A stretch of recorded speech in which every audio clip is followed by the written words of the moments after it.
తమిళనాడులో గోవధంపై మద్రాస్ హైకోర్టు సంచలన ఆదేశాలు జారీ చేసింది. బక్రీద్ సందర్భంగా మాత్రమే కాకుండా రాష్ట్రంలో ఏ రోజైనా ఆవు లేదా దూడను వధించరాదని కీలక తీర్పునిచ్చింది.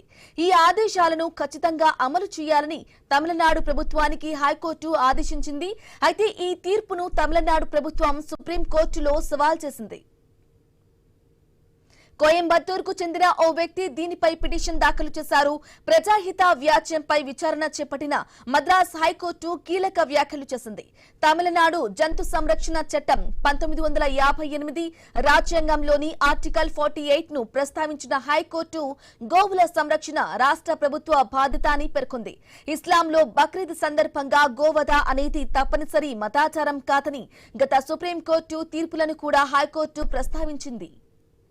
అయితే హైకోర్టు ఇచ్చిన సంపూర్ణ నిషేధం రాష్ట్ర చట్టాల పరిధిని మించిందని తమిళనాడు ప్రభుత్వం అభిప్రాయపడుతోంది.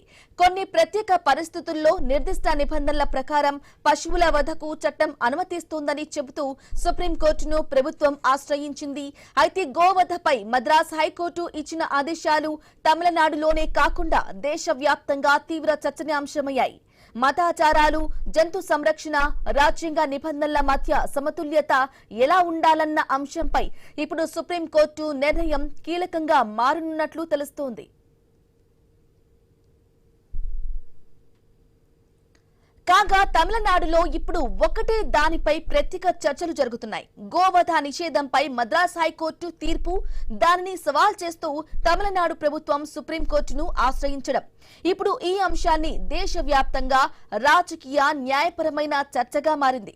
సుప్రీంకోర్టు తుది నిర్ణయంపై అందరి దృష్టి నెలకొంది.